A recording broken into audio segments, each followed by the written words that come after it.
El positivismo, más que un conjunto de autores y una corriente de pensamiento cronológicamente identificable, el positivismo es una actitud mental. No llegaremos a decir, como lo hizo Hegel con el romanticismo y el clasicismo, que el positivismo es una forma perenne del espíritu humano. El positivismo es algo más modesto, puesto que se trata de una categoría cultural y mental que se ha formado a raíz de la ciencia moderna y sobre todo de la tecnología que se afirmó paralelamente a la revolución industrial. Tal asunción a categoría cultural y mental de esta corriente de pensamiento nos permite acercar a pensadores relativamente alejados entre sí en el tiempo, ya sea por formación intelectual o por función histórica, como son por ejemplo Comte, María Montessori o Piaget. El positivismo surgió a raíz de la revolución industrial. Interpretó y a veces profundizó, otras veces extremó las esperanzas y los ideales que acompañaron a esta fase de la civilización moderna. La ciencia y la tecnología parecían abrir horizontes inesperados para la humanidad y, por lo tanto, estaban cambiando fuertemente las condiciones de la vida humana. La ciencia parecía abarcar todos los campos de la realidad y prepararse para agotar todo el conocimiento, e incluso los aspectos morales, sociales, políticos, metafísicos, religiosos. La industria producía a un ritmo prodigioso y se aceleraban los intercambios y las comunicaciones. Al agudizarse las tensiones sociales provocadas por la tecnología aplicada a la producción, se llegó a creer, con optimismo, que la ciencia iba a poner remedio a esta situación, con una sabiduría racional, matemática, cada vez más abarcadora. La confianza en la ciencia llegó hasta el punto de querer reducir todo el saber a ciencia experimental, positiva, y de querer superar o definir como sin sentido todas aquellas problemáticas y todas las soluciones que llevaban el sello no positivo de la filosofía, de la moral, de la religión, del arte o de la cultura. Se creyó que la ciencia positiva fuera el único fundamento posible de la vida, sea individual o asociada al ser humano, de manera que el método científico debía llegar a ser el método único, absoluto, del conocimiento y de toda la vida práctica. De esta mentalidad, seguramente ingenua y optimista, pero no por eso superada todavía, y presente sobre todo en ambientes y países ingenuos y optimistas por su juventud histórico-cultural, se hizo intérprete y portavoz la filosofía positivista, la cual llegó a desconocer su propio ser, la filosofía, viéndola como definitivamente superada por la ciencia. El positivismo, como ha sido escrito, creyó poder sustituir la conciencia con la ciencia. Solo más tarde, frente al choque de los imperialismos de las naciones industrializadas y de las guerras, la humanidad se dio cuenta de que la ciencia y la tecnología eran fuerzas en sí neutrales, que servían tanto para destruir al ser humano como para favorecer su progreso. El problema para la humanidad del pasado, como para la de hoy en día, que ha vivido el horror de 2 guerras mundiales y que se encuentra afectada por la contaminación ambiental, la crisis energética y la violencia política, vuelve de la ciencia a la conciencia, de la máquina al ser humano que la construye para fines buenos o malos.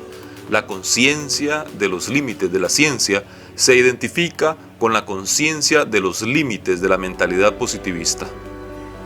Las interpretaciones críticas que se han dado del positivismo son muy diferentes y a veces chocan entre sí.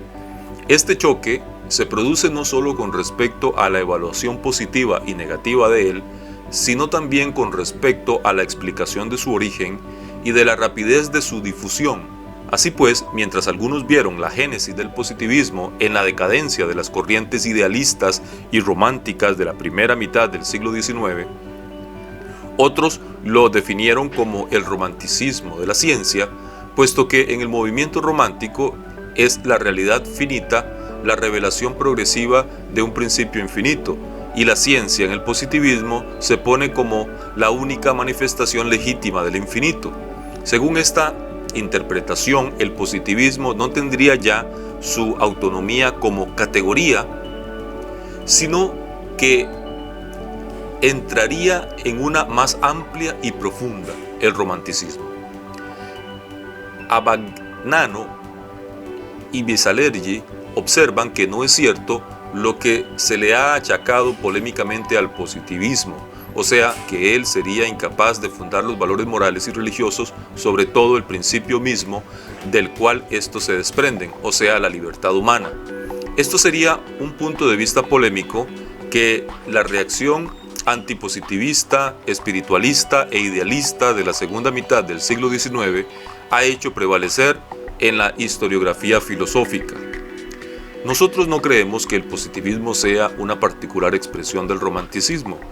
Creemos más bien que su actualidad se debe al hecho de que más allá de sus primeras manifestaciones indudablemente románticas, ahora caídas, han quedado en la cultura, en la filosofía y en la pedagogía como radical actitud antimetafísica, como convicción de que la ciencia constituye el saber fundamental acerca del mundo y del ser humano. Se debe al positivismo el surgimiento de las llamadas ciencias humanas, sociología, psicología, antropología, por ejemplo, de la mentalidad avalorativa en la moral, en la estética, en la religión, del neopositivismo lógico y en el campo que en este momento nos interesa, de la pedagogía científica y experimental. En pedagogía, el positivismo afirmó todo su peso, de movimiento autónomo y original, rompiendo la unidad entre filosofía y educación. Una tradición especulativa que había comenzado con Sócrates, había pasado a través del pensamiento de Platón, de San Agustín, de Santo Tomás, para llegar hasta los clásicos de la Edad Moderna, Descartes, Locke, Rousseau, Kant y los idealistas alemanes. Había vinculado estrecha y sustancialmente la acción educativa con la filosofía. El positivismo fue la principal matriz de una de las grandes tensiones que se dan hoy dentro de la pedagogía, entre quienes sostienen una visión humanístico-filosófica de ella y aquellos que quieren separarla de cualquier supuesto filosófico, ya sea metafísico, antropológico o ético, seguros de la eficacia de las ciencias humanas y de las técnicas educativas. Corrientes del positivismo. Es ya tradicional diferenciar en el seno del positivismo dos corrientes fundamentales. La primera corriente es la del positivismo social, nacido a raíz del intento de poner la ciencia como base de una nueva organización político-social. Este positivismo se encuentra en el utilitarismo inglés y en las doctrinas del socialista utópico francés Claude Henry de Saint-Simon, 1760-1825, precursor y amigo de Augusto Comte, quien se considera como representante del positivismo social y el verdadero fundador del positivismo en general. La segunda corriente es la del positivismo evolucionista, que pretende constituir con carácter científico una visión de conjunto del universo basada sobre el concepto de evolución. La primera corriente tiene como figura más destacada a Augusto Comte, la segunda al pensador inglés Herbert Spencer. Augusto Comte. Augusto Comte nació en Montpellier, Francia, en 1798. Estudió en la Escuela Politécnica de París y fue profesor de matemáticas. Primero amigo y después colaborador de Saint-Simon, desarrolló sucesivamente un pensamiento propio que encontró su expresión principal en la obra Curso de Filosofía Positiva, en 6 volúmenes, publicada en los años entre 1830 y 1842, obra tan importante que al inicio del positivismo se le hace coincidir convencionalmente con la fecha de publicación de su primer volumen. El profundo amor por Clotilde de Vaux y la muerte de esta dama acentuaron la orientación místico-humanitaria del pensamiento comtiano, que se expresó en la obra Política Positiva o Tratado de Sociología que instituye la religión de la humanidad, 1851-1854, y en el Catecismo Positivista, 1852. Estas obras pretendían fundar una religión de la humanidad, destinada, según Comte, a llevar a cabo la revolución occidental, o sea, el desarrollo positivista de la civilización occidental. Comte murió en París en 1857.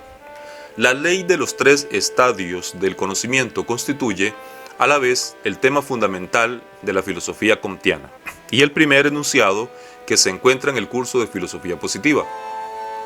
A tal ley estaría sujeto el desarrollo del conocimiento humano, con la misma necesidad con la cual todo ser humano pasa en su crecimiento por la infancia, la adolescencia y la madurez.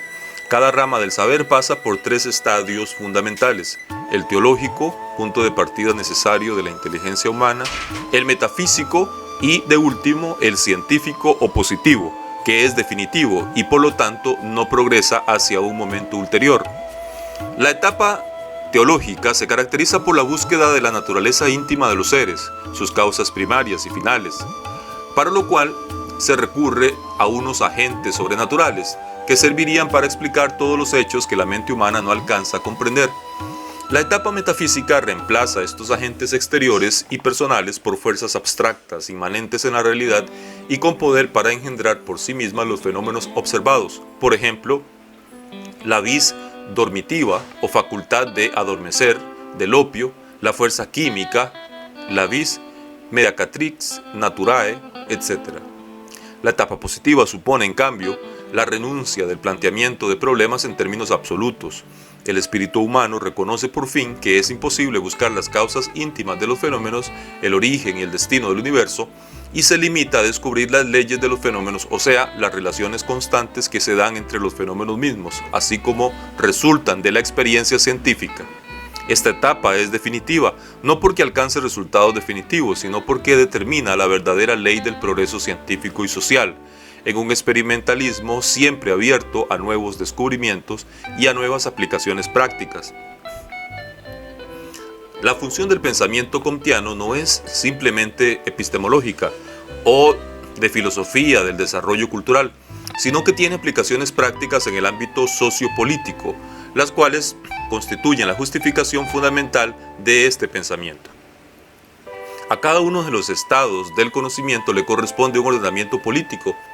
En la primera etapa, teológica, puesto que también la autoridad política se atribuye a la divinidad, el sistema político es el monárquico absoluto. La segunda etapa, metafísica, nace por disolución de la primera, pero no crea ninguna forma nueva de organización social. Es la época del individualismo y del egoísmo que se expresa en política, según Comte, con el principio de la soberanía popular. A la plenitud de la tercera etapa, positiva, cuando no solo todas las ciencias naturales, sino también la sociología habrán alcanzado la madurez de ciencias, le corresponderá un ordenamiento social de bases científicas. Para Comte, la tarea de la filosofía positiva, o sea, liberada de las ilusiones metafísicas, debe ser la de establecer el sistema unitario de todas las ciencias, incluyendo en él todo el ámbito del saber y por ende la sociología. Comte hace referencia a una crisis de la sociedad contemporánea que se debería esencialmente a la situación de anarquía intelectual dada porque las diferentes ramas del conocimiento humano han alcanzado el estadio positivo a distancia de siglos e incluso algunas no lo han alcanzado todavía. Por consiguiente, las 3 filosofías, teológica, metafísica y positiva, siguen hoy coexistiendo, lo cual hace imposible un verdadero orden intelectual y político-social. Este último supone, para darse, que se haya aclarado la misión de cada ciencia y el ordenamiento de todas las ciencias en su conjunto. En la primera lección del curso de filosofía positiva se lee: ya no queda sino complementar la filosofía positiva, incluyendo en ella el estudio de los fenómenos sociales, y enseguida resumirla en un solo cuerpo homogéneo de doctrina. Cuando este noble trabajo esté suficientemente adelantado, el triunfo definitivo de la filosofía positiva tendrá lugar espontáneamente y restablecerá el orden dentro de la sociedad. La filosofía teológica y la filosofía metafísica se disputan hoy la tarea, demasiado superior a sus propias fuerzas, de reorganizar la sociedad. La filosofía positiva por ahora no ha tomado parte en la disputa sino para criticar a ambas y se las ha agenciado bastante bien para desacreditarlas totalmente. Pongámosla por fin en estado de tomar un papel activo, sin preocuparnos más de debates que han llegado a ser inútiles, completando la vasta operación intelectual comenzada por Bacon, Descartes y Galileo. Construyamos intelectualmente el sistema de ideas generales que esta filosofía ya está destinada a hacer prevalecer de modo indefinido entre la especie humana, y la crisis revolucionaria que atormenta a los pueblos civilizados estará esencialmente terminada. Algo del espíritu clásico permanece en Comte, filtrado a través de la tradición racionalista cartesiana, y es la convicción de que el orden mental precede al orden de la vida práctica y política, del cual constituye el fundamento necesario. Aún más, el sueño mesiánico de una humanidad organizada y ligada por los lazos puramente inteligibles de una misma verdad, propio de la escolástica del siglo XVIII, la convicción medieval de que todo el sistema social está basado en un sistema de ideas, se vuelve a encontrar en Comte, con la salvedad de que ya el sistema de ideas no es una doctrina teológica, sino la ciencia positiva. De esta manera, el ordenamiento de la sociedad de la época industrial se basará sobre un sistema científico, la sociología, lo cual dará lugar a una sociocracia, de la misma forma que la teología medieval dio origen a una teocracia. El ordenamiento o enciclopedia de las ciencias será basado en una jerarquía, y esta en el grado de simplicidad o, lo que viene siendo lo mismo, en el grado de generalidad de los fenómenos. En efecto, los fenómenos más simples, los que se complican menos que los demás, son también necesariamente los más generales, puesto que lo que se observa en el mayor número de casos está, por eso mismo, desvinculado lo más posible de las circunstancias propias de cada caso por separado. Para concebir la filosofía natural de una manera realmente metódica, es necesario comenzar por el estudio de los fenómenos más generales y simples. Tal orden de generalidad y de sencillez determina a la vez necesariamente el vínculo racional de las diferentes ciencias fundamentales, por la dependencia sucesiva de sus fenómenos, fijando así su grado de facilidad.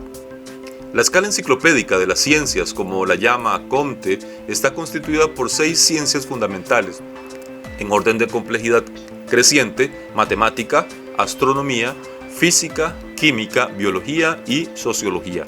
La matemática es no solo el primer peldaño de la escala de las ciencias, sino también la ciencia fundamental cuyo método está a la base de todas las demás, incluyendo la sociología. Todos los campos del saber, entonces, deben poder someterse al método experimental matemático propio de las ciencias.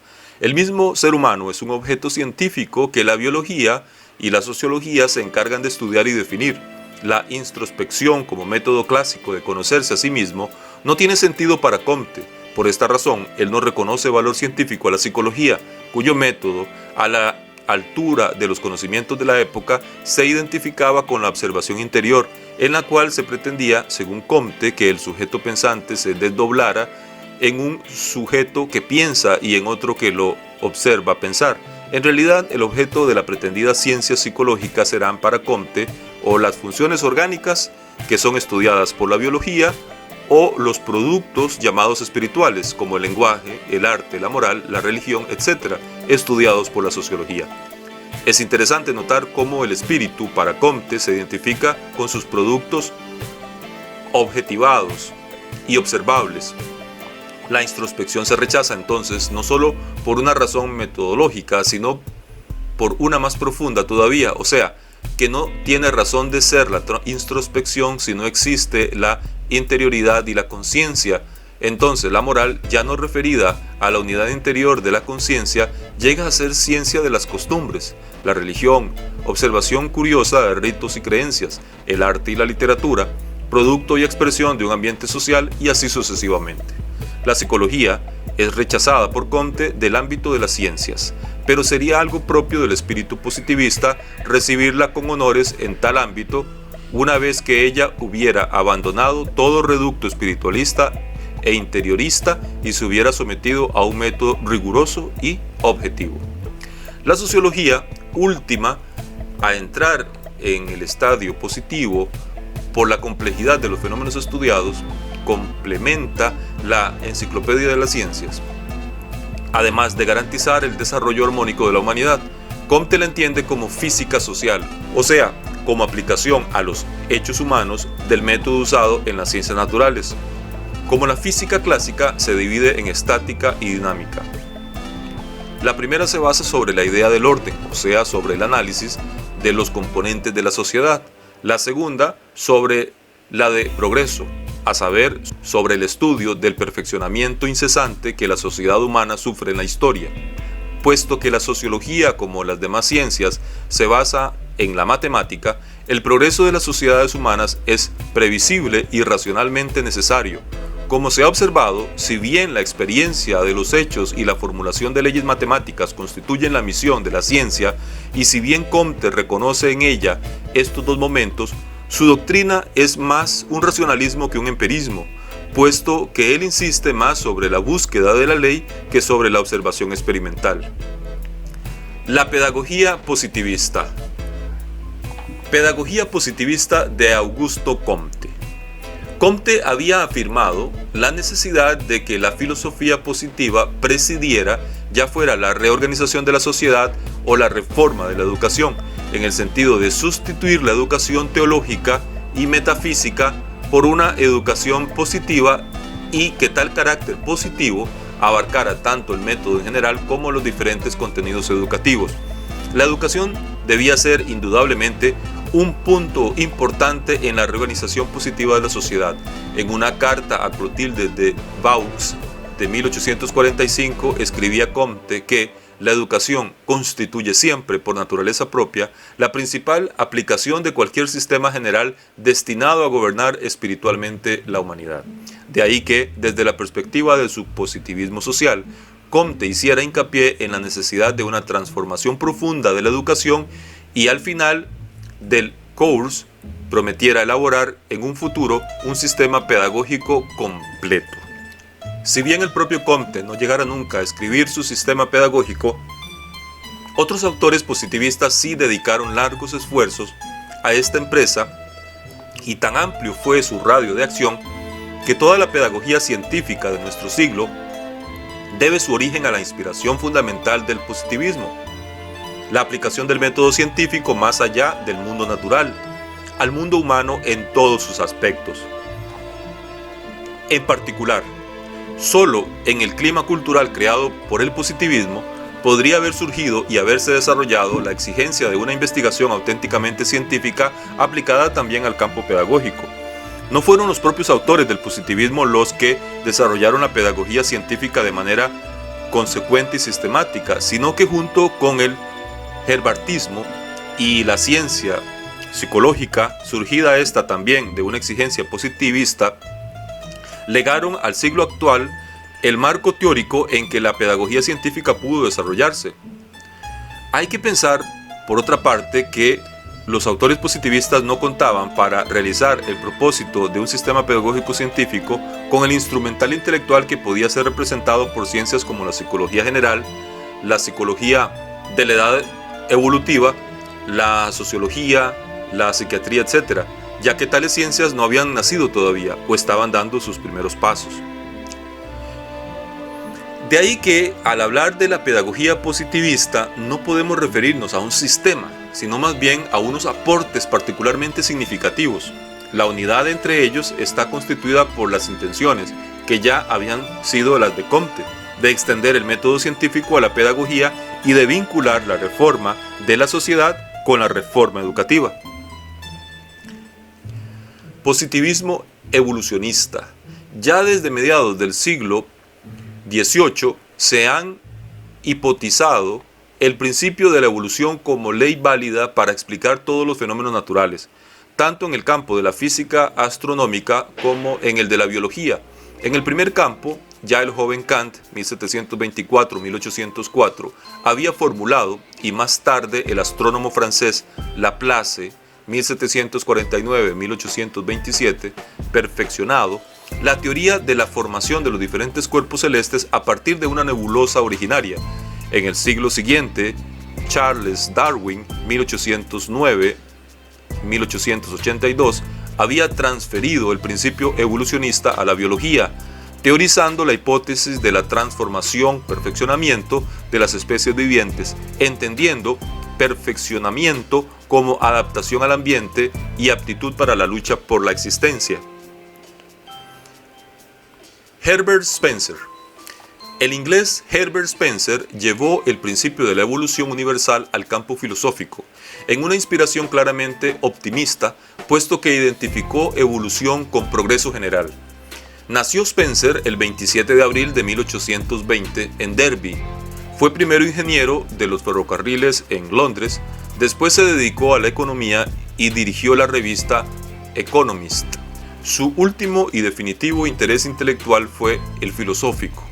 En 1862 publicó el volumen Primeros Principios, que constituye la primera parte de un sistema de filosofía sintética en 10 volúmenes que abarca las obras Principios de Biología, Principios de Psicología, Principios de Sociología, Principios de Moral. Entre 1854 y 1859 publicó en varios periódicos ingleses 4 ensayos sobre el problema educativo, reunidos y publicados después en 1860 en el volumen La Educación Intelectual, Moral y Física. Spencer murió en Londres el 8 de diciembre de 1903, entre la indiferencia de la opinión pública inglesa, su oposición a la guerra contra los Boers 1809-1902, expresión para él del espíritu militarista que tanto aborrecía, le ganó una total impopularidad en su propio país. Los primeros principios enfocan un problema fundamental, el de las relaciones entre ciencia y religión. Spencer, a diferencia de Comte, no consideraba que haya choque entre estas dos actividades del espíritu humano, sino que las ve como perfectamente capaces de convivir en armonía, una vez que se haya diferenciado el campo de aplicación propio de cada una. Cualquier religión afirma que el mundo en su totalidad es un misterio, que debe ser interpretado y además pretende ser la auténtica interpretación de tal misterio. Por un lado, todas las interpretaciones que han sido dadas por las religiones históricas son igualmente insostenibles, lo cual confirma el carácter incognoscible de lo que las religiones quieren definir. Por otro lado, también la ciencia termina por encontrarse frente a lo incognoscible. En efecto, si bien indudablemente la ciencia progresa con el conocimiento de la realidad, tal progreso consiste en relacionar cada vez un número mayor de verdades particulares con verdades generales que las abarcan. En este sentido, dice Spencer, que el progreso de la ciencia consiste en la generalización cada vez mayor de las verdades científicas. Sin embargo, las verdades más generales de la ciencia, tales, por ejemplo, tiempo, espacio, materia, fuerza, conciencia, sujeto del pensamiento, como no pueden ser abarcadas por verdades más generales, quedan incomprensibles. Tales verdades pertenecen al dominio de lo absoluto, del cual queda excluido nuestro conocimiento, que se limita al campo de lo relativo. De esta manera, la enigmaticidad de tales verdades no es temporánea y provisional, sino definitiva. No se trata de verdades por el momento desconocidas, sino de verdades esencialmente incognoscibles. Lo relativo como objeto de nuestro conocimiento y lo absoluto como lo que es esencialmente incognoscible son presentados por Spencer en los términos kantianos respectivamente de fenómeno y noumeno.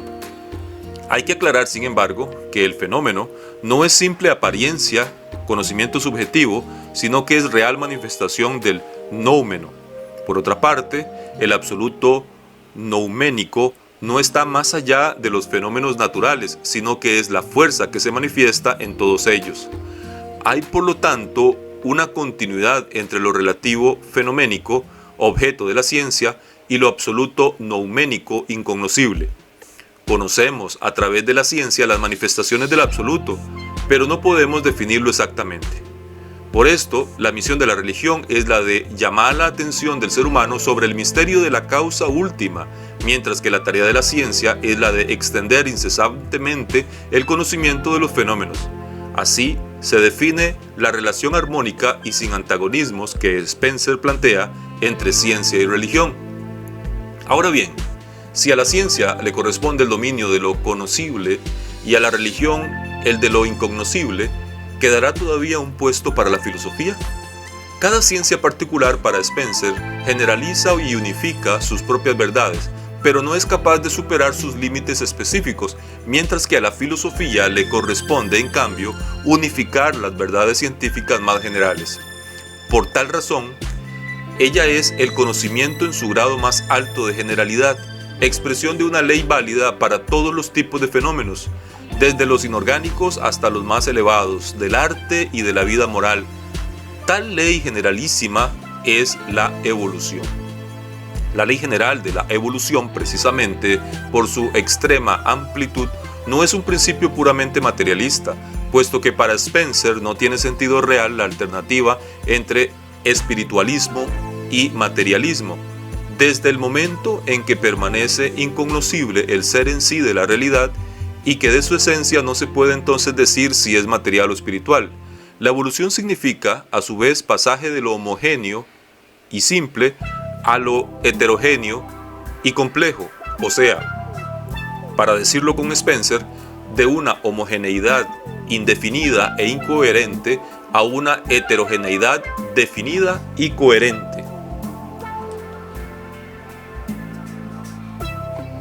El pasaje de lo indefinido a lo definido, de lo incoherente a lo coherente, de lo homogéneo a lo heterogéneo, está regulado fundamentalmente por tres leyes: la ley de la concentración o integración, en virtud de la cual elementos dispersos tienden a congregarse; la ley de la diferenciación, por la cual los elementos en el acto de agregarse tienden a diferenciarse con respecto a otras agregaciones; y por fin, la ley de la determinación u ordenamiento, que preside al pasaje de la agregación de un estado menos ordenado hacia uno más ordenado.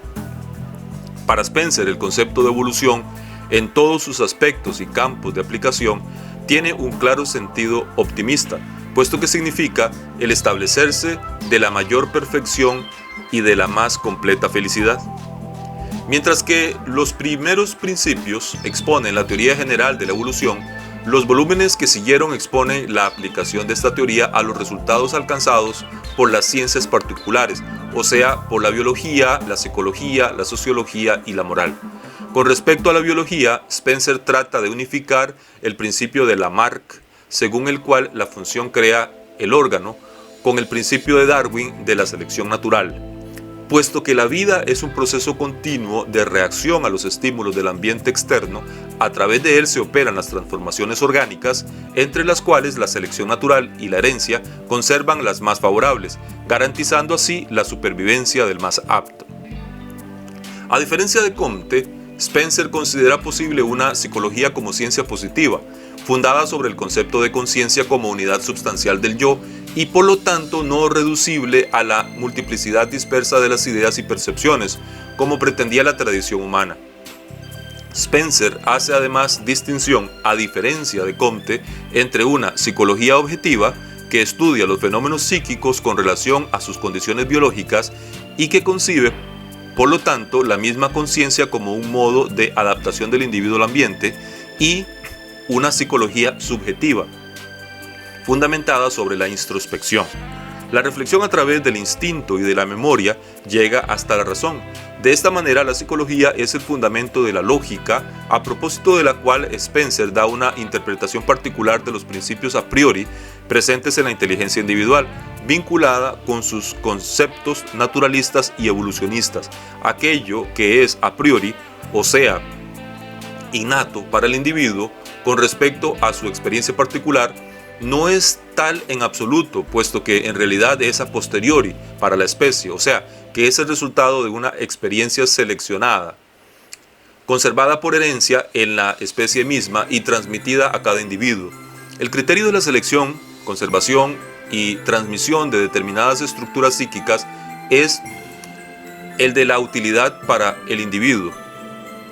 Así pues, la conciencia y los conocimientos no son sino medios evolutivos de adaptación al ambiente.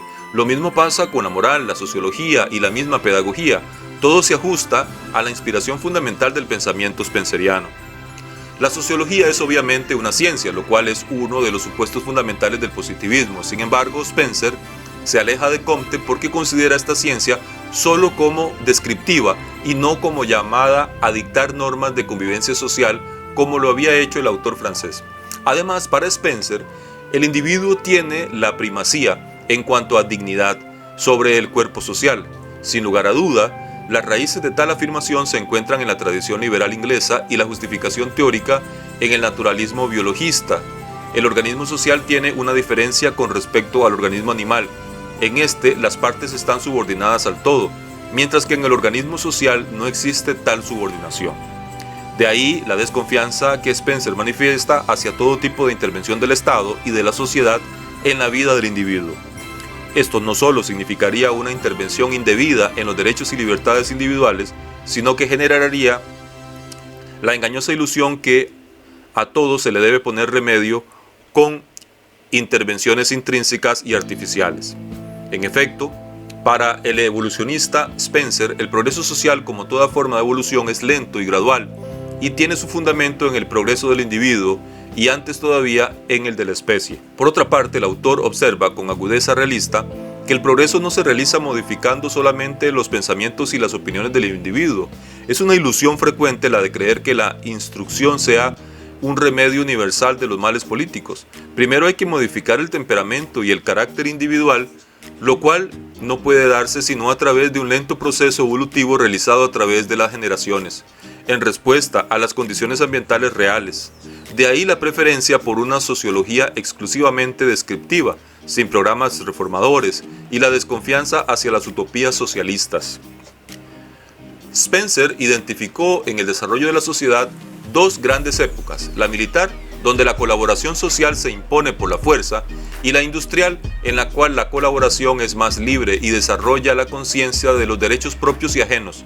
Observa Spencer que los días de la época militar no han terminado todavía, como lo había demostrado la política napoleónica y más tarde la alemana, y agregaríamos la misma Inglaterra, como lo manifestaron los ataques que Spencer recibió al final de la vida por su antimilitarismo. Por otra parte, la época industrial no es tampoco en cuanto tal el ideal de la sociedad. Prueba de esto es el egoísmo y la búsqueda de la satisfacción de necesidades individuales que en ella se dan, lo cual limita fuertemente la capacidad de la misma sociedad industrial. Dentro de una concepción tan naturalista, donde el progreso no corresponde a normas e intenciones, sino a una evolución general, se podría preguntar dónde tiene cabida la ética. Sin embargo, también en Spencer se cierra, en términos por supuesto evolucionistas, el típico circuito temático del pensamiento inglés: experiencia individuo, sociedad ética.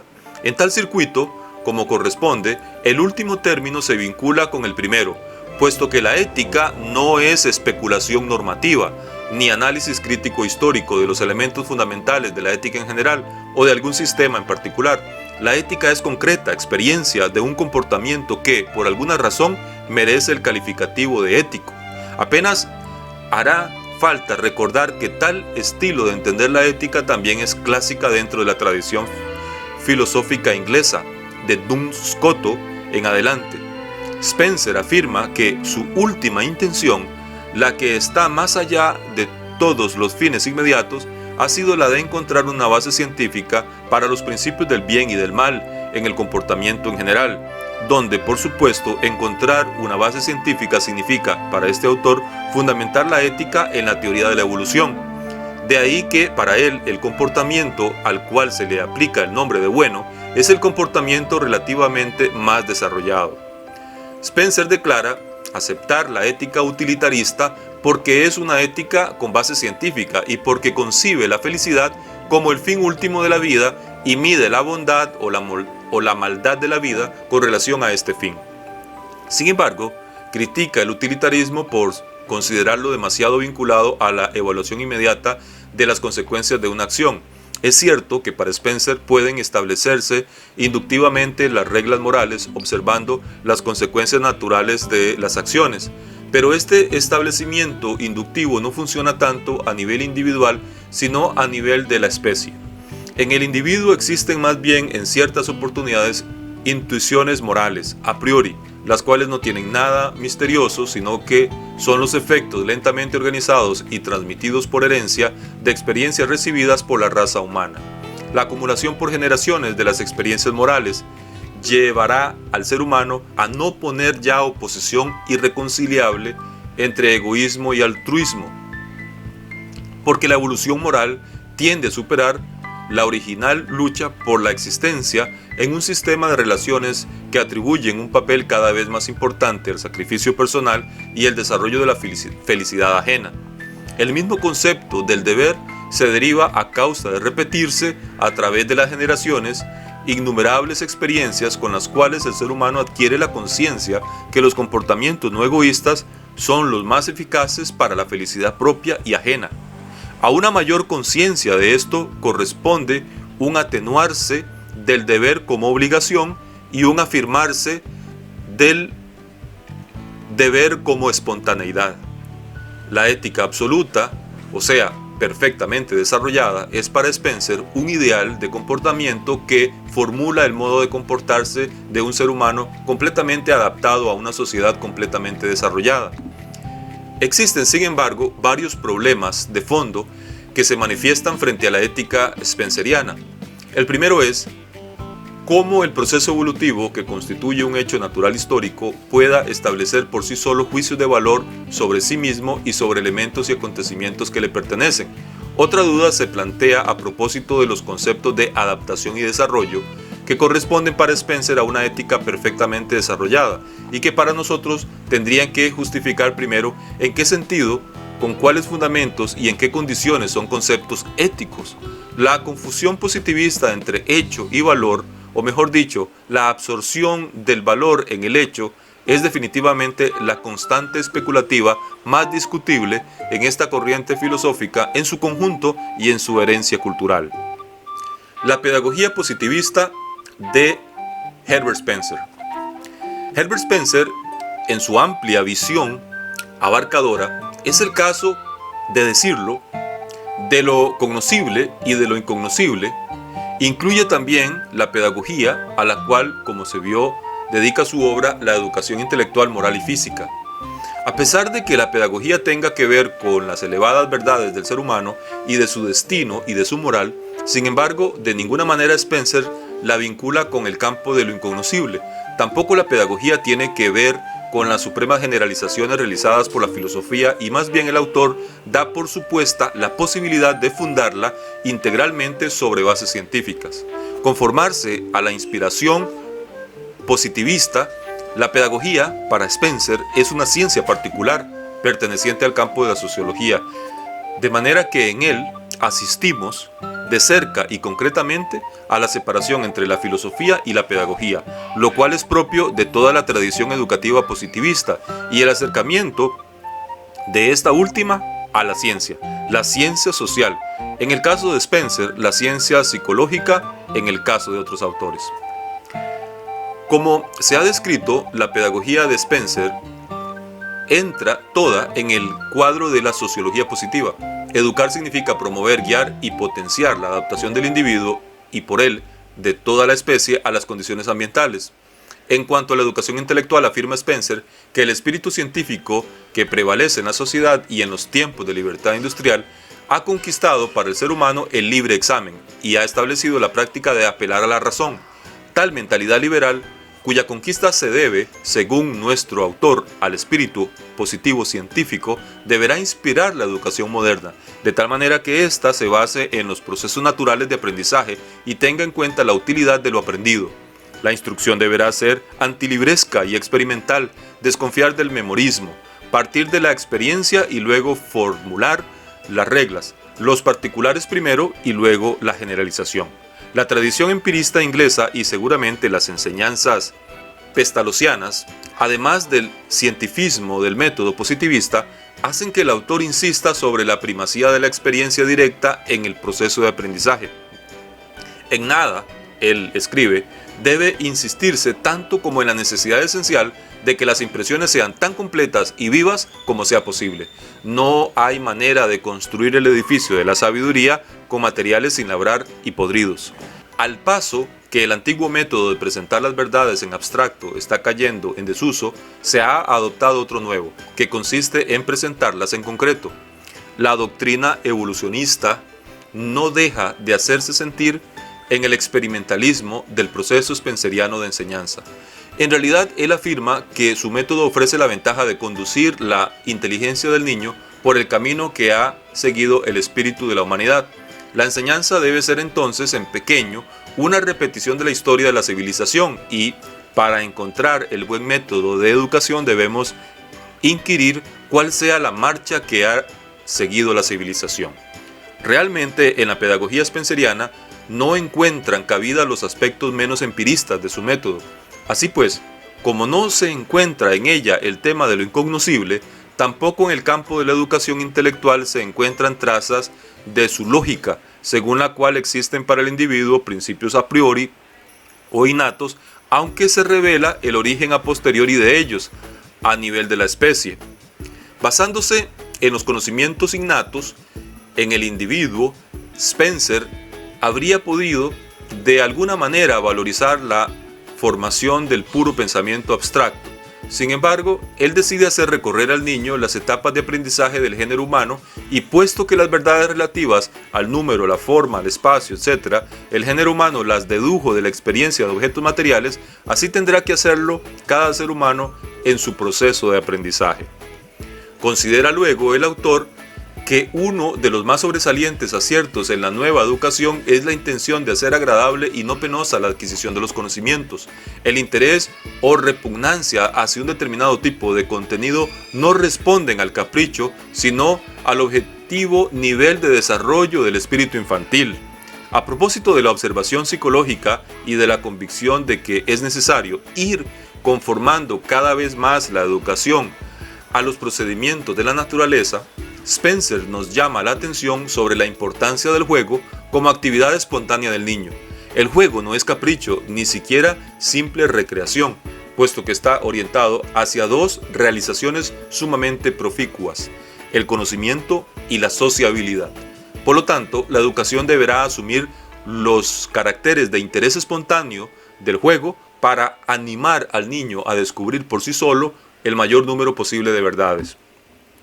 Sobre el juego se hace asimismo hincapié en la parte dedicada a la educación física, la alimentación adecuada de los niños, sostenida sobre las ciencias fisiológicas y dietéticas, las recomendaciones sobre el exceso de horas dedicadas al estudio, las críticas a la teoría lockeana del endurecimiento que le parece no solo demasiado pesada para la poca edad de los niños, sino también estéril de resultados positivos en cuanto a la adquisición de fuerza y buena salud.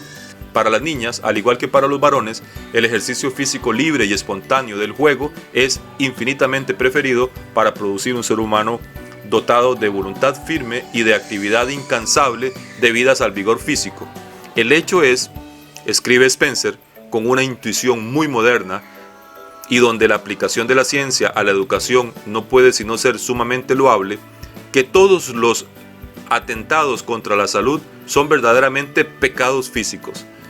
Cuando esto sea generalmente sabido, entonces, y quizás solo entonces, será cuando obtenga toda la atención que se merece la educación física en los niños. A través de las llamadas lecciones de cosas y mediante un método espontáneo y jocoso, el niño será inducido a observar los objetos a su alrededor, las plantas, los animales, la observación, la atención, la memoria, se le desarrollarán los elementos del dibujo, de la geometría, de la aritmética, como asimismo el espíritu de iniciativa y la capacidad de autogobernarse surgirán naturalmente en él. Todo esto se derivará del haber respetado el proceso natural del conocimiento y haber despertado los verdaderos intereses del alumno, una resonancia del principio lockeano del ejercicio de la autoridad en la educación para favorecer el desarrollo de la libertad está indudablemente presente en el liberalismo positivista de Spencer. Al mismo tiempo, una de las consecuencias del naturalismo pedagógico spenceriano, inspirado en el cientifismo positivista, es su utilitarismo, o mejor dicho, su hedonismo, ya que para él la felicidad del educando debe ser constante preocupación del maestro durante el proceso educativo. El naturalismo rusoniano, así como la teoría herbartiana de los intereses, están seguramente presentes en esta convicción de que el aprendizaje debe ser placentero.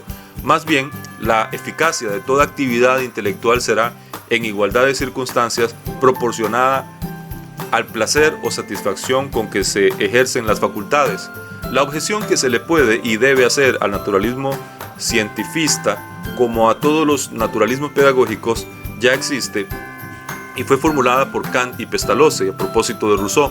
¿Será acertado asumir un optimismo tan absoluto a propósito de la naturaleza humana como si ella, dejada a sí misma, nunca se desviara ni hacia la superficialidad intelectual, ni hacia el mal moral, ni simplemente hacia un miope utilitarismo?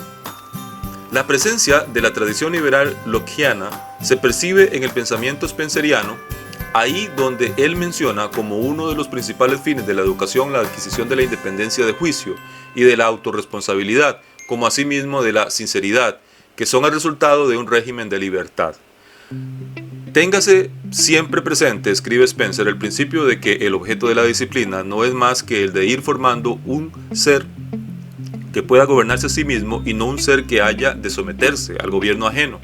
Si el destino de nuestros hijos fuera el de vivir como esclavos, nunca haríamos lo bastante en su infancia para acostumbrarlos a la esclavitud, pero como afortunadamente están llamados a ser hombres y mujeres libres, sin que tengan persona alguna que dirija su conducta diaria, jamás podremos hacer demasiado para habituarlos al gobierno propio durante el tiempo que estén a nuestro lado.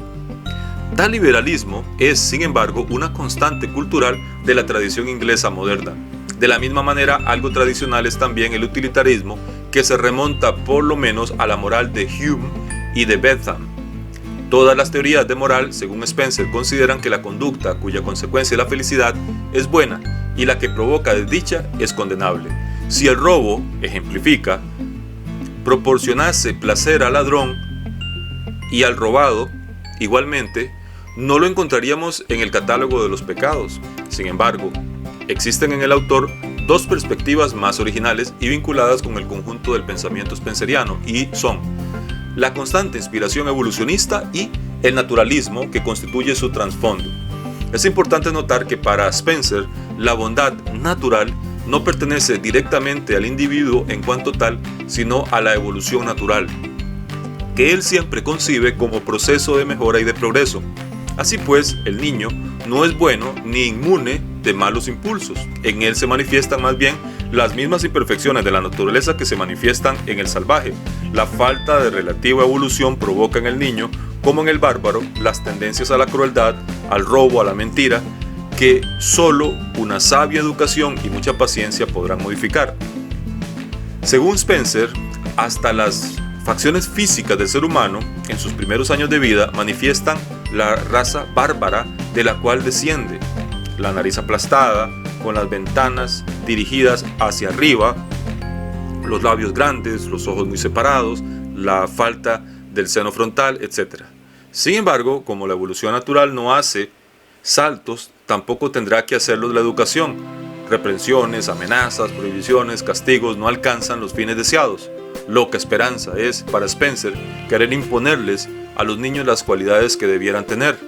La naturaleza es maestra, ella lleva en sí normas y castigos naturales, los únicos que es justo imponer a los niños.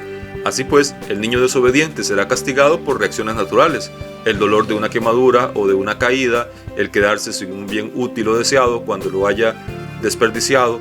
Las sanciones del educador, cuando sean necesarias, deberán traer los mismos caracteres de las puniciones naturales. Serán objetivas, uniformes, puntuales, sin saña ni excesiva indulgencia. El tener que responder de sus actos a la naturaleza de las cosas acostumbrará al niño a ser responsable, a gobernarse a sí mismo y a no tener que estar sometido a un gobierno ajeno. Los apuntes spencerianos sobre la educación moral nos parecen muy positivos y dignificantes, sobre todo por lo que llevan en sí de educación para la libertad y la autorresponsabilidad. Sin embargo, nos preguntamos si tales intuiciones no le vienen más del liberalismo ético, de la conciencia ético-religiosa procedente de la Reforma Protestante, sobre todo puritana, y de Locke, que propiamente del naturalismo evolucionista. Utilitarismo no es lo mismo que libertad responsable, y mientras que el primero nos parece fácilmente vinculable con el evolucionismo, nos resulta difícil hablar de la segunda sin mencionar la sede interior de una conciencia donde ella pueda residir. De hecho, los elementos para que la pedagogía spenceriana tuviera unos fundamentos teóricos más ricos que el simple naturalismo evolucionista existían, ya sea a nivel de los principios de psicología, en el concepto de conciencia como unidad sustancial del yo y sobre todo a nivel de los principios de ética y de las intuiciones morales que Spencer admite como presentes en el individuo. Puesto que éstas existen, aunque sean de origen natural y casi biológico, nosotros no dejamos de preguntarnos sobre la necesidad de que el individuo, en todo su aprendizaje moral, tenga que recorrer absolutamente todos los pasos ya recorridos por la raza humana. Sin embargo, somos conscientes de que estas preguntas terminan por poner en duda los mismos fundamentos del positivismo spenceriano. Pero también somos conscientes de que si los a priori lógicos y morales ya no tuvieran simples bases naturalistas, sino metafísicas, si la conciencia no fuera un simple resultado de la adaptación del individuo al ambiente, en fin, si la pedagogía fuera filosofía y no ciencia social, ya no estaríamos hablando de Herbert Spencer, positivista, evolucionista, sino de otro hipotético autor.